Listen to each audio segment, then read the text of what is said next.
Em Cena, com Pedro Paulo Cava.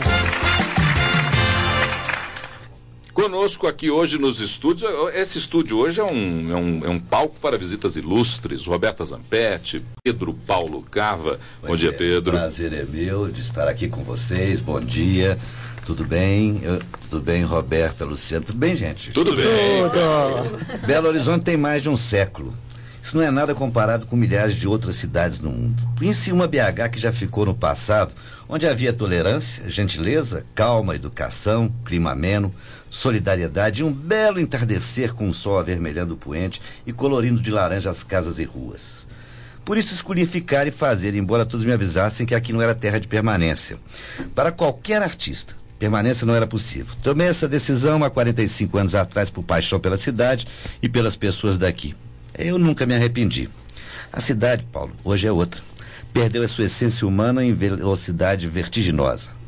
Perdeu suas mínimas conquistas em termos de cidadania e aumentou a violência nas ruas, escolas e lares. Nós vimos agora há pouco tempo o assassinato de um professor. Deixou o crime organizado imperar impunemente até em locais nobres e inviabilizou a circulação de seus cidadãos porque nunca apostou num transporte público eficiente. O olhar das pessoas nas ruas ficou triste e os seus gestos ficaram agressivos. Nossa população, parte dela envelheceu, quase já não sai mais de casa para ir ao teatro, shows, eventos, festas, visitas. Está entrincheirada por detrás das grades, cercas elétricas. Não quer ser extorquida por flanelinhas que lotearam a cidade e se organizaram em quadrilhas. Não quer ser insultada pelas gangues de bonés quando circula pelo centro ou bairros que foram dominados pelo crime. Não quer ver a cidade pichada, de cabo a rabo, mostrando a impunidade dos vândalos contra o seu patrimônio. Não quer ouvir o perverso batido do funk que desfila pelas ruas nos carros dos bandidos na madrugada, em volumes ensurdecedores, gritando que está tudo dominado. Não há nada mais que se possa fazer muito, sabe, por essa Belo Horizonte, que parte da minha geração, comprometida com a justiça social, as liberdades democráticas, com o exercício da cidadania, com respeito à vida e às pessoas, não tenha feito até exaustão. O que resta agora é apenas um grito de socorro preso na garganta das mulheres e homens que ainda têm que habitar, por dever e ofício, a cidade que hoje é apenas um retrato envelhecido e amarelado pelo tempo. Pendurado nas paredes das poucas casas que ainda escondem a alma enclausurada da BH, que já foi cidade-jardim e teve melhor qualidade de vida desse país. Mas esse grito não há quem escute, porque é um grito mudo, dirigido a ouvidos surdos. E apesar disso, ainda a gente ama Belo Horizonte. Olha, depois do texto do Pedro, a gente está aqui, pode parecer para você, ouvinte, que o texto do Pedro tem um pouco de amargura, de rancor por Belo Horizonte, mas o Pedro é um apaixonado. Indignação. O Pedro é um apaixonado por Belo Horizonte. É indignação. E Pedro conhece a cidade de andar, de observar, de discutir. E é interessante que a gente agora, depois de 113 anos da nossa cidade, possa discutir isso com muita clareza, muita transparência. Precisamos intervir nesse sentido, né, Pedro? O problema é o que eu vejo de Belo Horizonte é que mudou a população, mudou a população, tanto os velhos quanto os jovens estão agressivos na rua, anda na rua. Eu ando muito no centro da cidade, sabe, Paulo? Sabe, Roberto? Eu ando demais no centro da cidade, trombo com as pessoas te esbarram, passam por cima.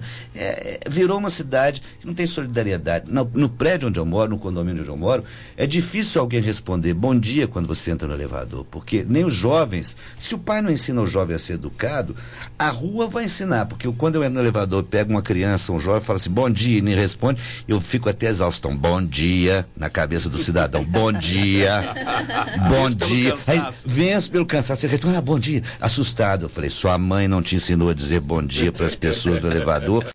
Puxa, isso é o mínimo. Você pensa que é só jovem? Não é não. Pessoas mais velhas também não tem uma cara emburrada, as pessoas estão emburradas. A cidade ficou triste, essa cidade já foi muito alegre. Eu não estou falando isso com nostalgia, com saudosismo, eu não tenho saudosismo, eu tenho orgulho do passado, é diferente.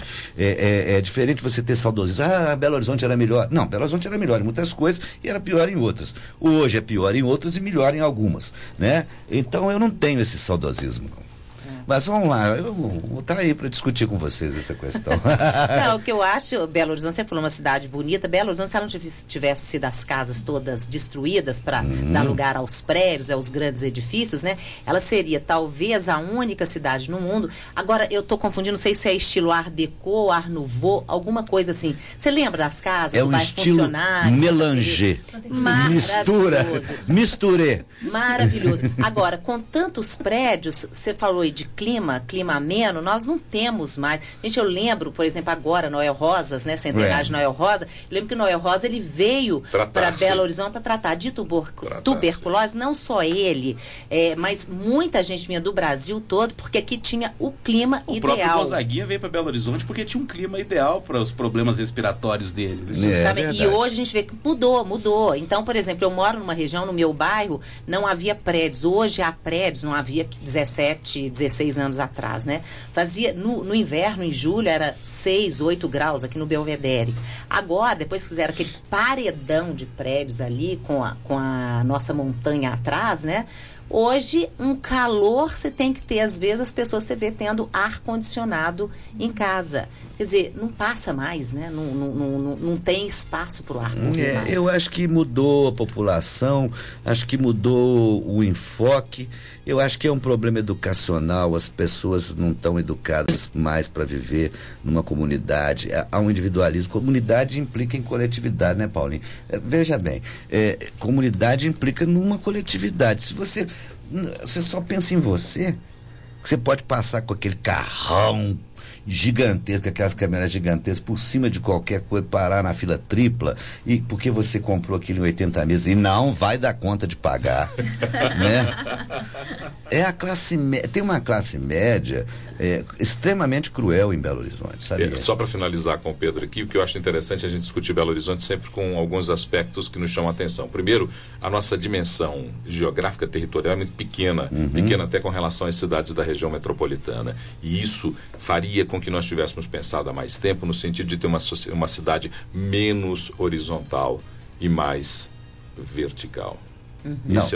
Menos vertical e mais horizontal. Desculpa, menos vertical e mais horizontal. Mudei aqui o foco. Mas você sabe que o Célio de Castro falava uma coisa interessante, que Belo Horizonte tem nostalgia de indústria, e não cabe indústria. Pedro Paulo Cava, que nos fez uma visita nessa segunda-feira aqui nos estúdios da Band News FM Belo Horizonte. Pedro, um abraço.